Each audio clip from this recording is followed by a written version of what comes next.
mana. Paniwala ng iba, ang segunda mano ay may dalang kamalasan o sumpa. Depende sa karanasan ng unang nagmay-ari dito. Ano kaya ang kwentong dala ng isang antigong lamesa na dumating sa buhay ni na Rosalie Manansala? Alam niyo na, ito lamesa na ito, bakit nasa labas? Ang ganda, di ba? Oo, antik yan. Meron kami kapitbahay sa Alinila. Orlan, sabi niya sa mister ko, kunin mo na itong lamesa ko dito kasi masikip na dito sa kwarto ko at saka nag-isa lang din naman ako. Kaya na po ba? Ay, pagbalas lang. Sige, mukhang maganda naman sa lamesa. Matibay ha? Spacious sa amin yan, ng lima akong asawa. Wala namang dalawang isip si mister. Kinuha din niya talaga yung lamesa. Sa amin lang inalok, sa amin lang ibinigay. Pagka ganyan, sabi naman ng mga matatanda, tanggapin mo na. Rosalie! Sige! Oh, bakit? O, di ba? Bago lamesa natin? Maganda nga. Saan mo naman nabili to? Kaya Aling Mila. At magkano mo naman nabili? Mura lang, 500. Sa pag-aakala ng mag-asawa na nakamura sila, binili nila ito at matagal dinala sa kanilang bahay. Ang ganda talaga nito ha. Maayos at maganda pa ang antigong lamesa. Ginawa nila itong hapagkainan. Wala silang kamalay-malay na ang pagpasok ng antigong lamesa nito sa kanilang bahay ang magiging simula ng mga di maipaliwanag na pangyayari sa kanilang pamilya. Hindi ko lang kung nagkataon lang. Kasi parang hindi nawawala ng sakit yung mga anak ko. Isang araw, naglalaro si Leonard, ang anak ni Nanay Rosalie. Tatalon siya dun. Tatalon ulit siya dito. Tatalon na naman siya dito sa may lamesa. Anak, ano ba nangyari sa'yo? Bigla-bigla ka naman saan?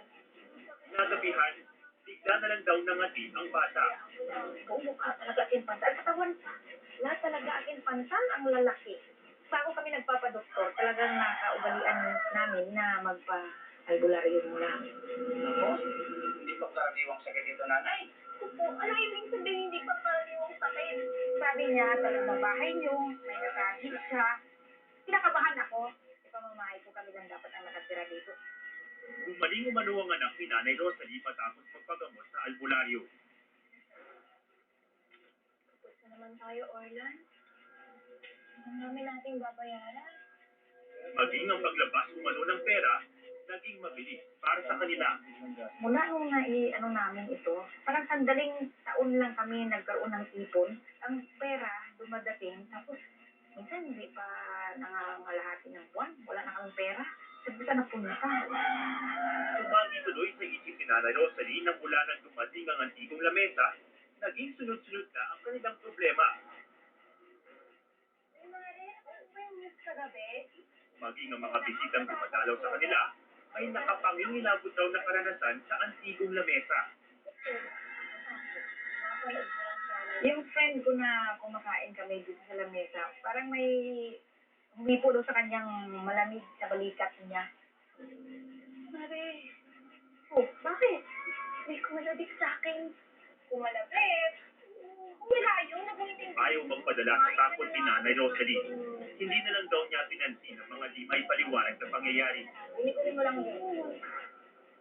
Pero isang gabi, nang mapadaan siya sa lamesa, hindi niya mapigilan ang kanyang takot.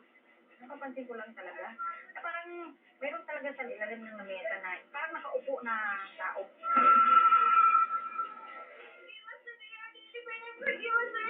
Parang nakatingin sa akin. Takot ako eh. Nagdadasal na lang ako.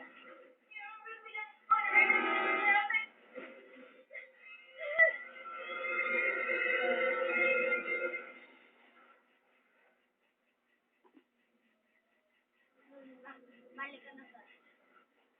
Maging ang anak niyang si Lanily ay may sariling kwento rin. Habang mag-isa po ako sa lamesa, Akin ang leso. Ang tunay na kuripot, tunay na pagiging ako